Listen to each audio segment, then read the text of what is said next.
O fator determinante da crise é político, o que não significa que seja menos relevante ou menos determinante. E do ponto de vista da crise política, esse velho jornalista diz o seguinte: nós não vivemos uma crise política dessa intensidade, nem mesmo quando a crise culminou com o suicídio de Vargas. A crise política que levou ao parlamentarismo como forma de tentar permitir que João Goulart assumisse o governo depois da renúncia de Jânio Quadros, a própria renúncia de Jânio Quadros, a morte de Tancredo, o impeachment do Collor, nada disso produziu crise política igual que nós estamos vivendo. Um dos fatores sacados corretamente por esse jornalista é que a internet é o grande personagem, o grande agente, né, da discussão política hoje, coisa que não foi em nenhuma dessas outras crises.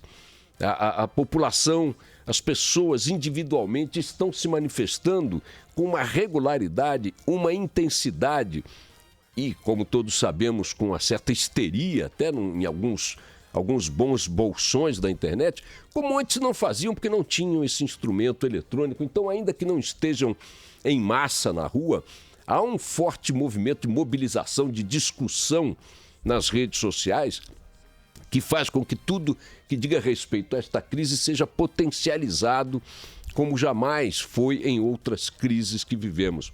E esta crise, esperam muitos, caminha para um desfecho agora no próximo domingo.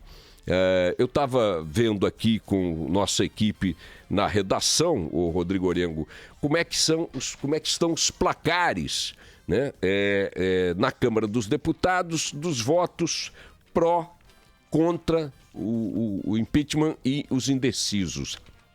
Há diferenças de levantamento para levantamento. O Globo, por exemplo, diz que são 99 indecisos. A Veja diz que são 90. O Estado de São Paulo diz que são 92. E a Folha de São Paulo situa em 125, situa-os em 125.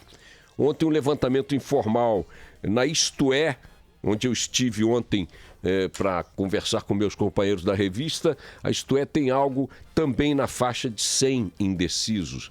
Mas há uma avaliação comum a todos esses levantamentos, que é a rápida perda, né, de apoios declarados ao Palácio do Planalto. Ontem, dois partidos que eram considerados da base aliada e sempre estiveram ali nas boas e generosas tetas do Estado, o PP e o PRB, notando que o PP é o partido né, Partido Progressista, é o que tem mais envolvidos na Lava Jato. Muita gente pode achar que é o PT, que são o PT ou o PMDB, mas não, é o PP. Ontem o PP e o PRB, pelo menos os seus comandos, né, suas executivas, anunciaram que passam a ser favoráveis ao impeachment. Então, embora os levantamentos dos principais veículos de comunicação apontem ainda uma quantidade considerável de indecisos e não declarados, o fato é que a curva de adesão ao impeachment está aumentando. Ok, isso todo mundo já falou, todo mundo já analisou, meu querido Orengo. A minha questão está nos indecisos. A minha não. A minha, a da Dilma e a do Temer e a da população brasileira. Vamos lá. Pelos números também dos levantamentos, o governo tem algo como entre 110 e 120 votos favoráveis.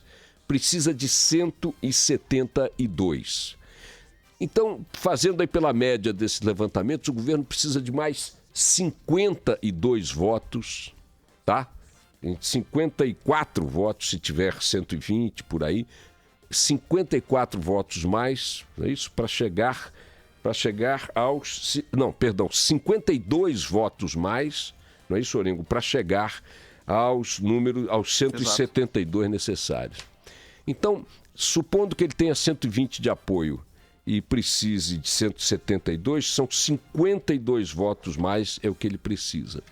Considerando todos os levantamentos de todos os veículos, estão em disputa, na média, algo como 100, 110 votos.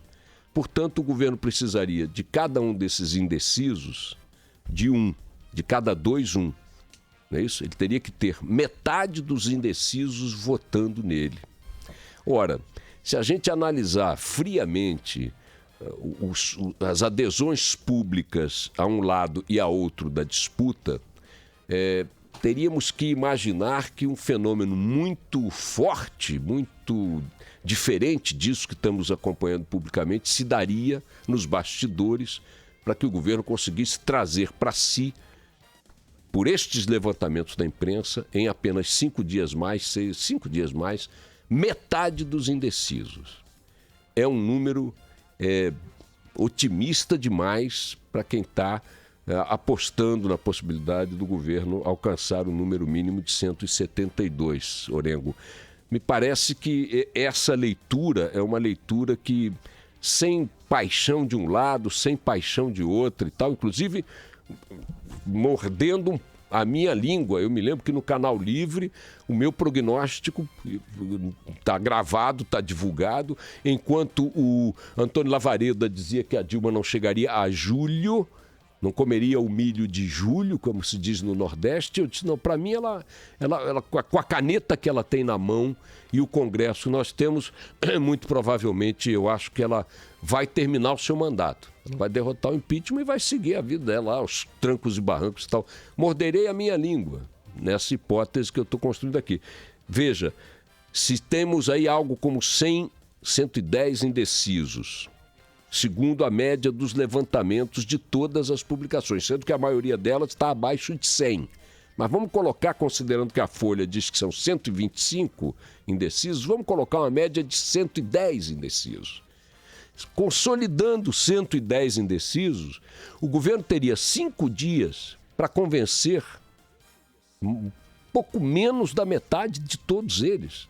De cada 2, ele teria que conquistar 1 em 5 dias. Que argumentos, que recursos o governo tem para seduzir, conquistar, convencer 50% dos indecisos em 5 dias? Teria que convencer 10% deles por dia. Teria que ganhar, não, mais ainda. Então, eu acho que a pedreira que está colocada aí, pelos números, friamente, para a presidente Dilma, é uma pedreira de difícil escalada. De muito difícil escalada.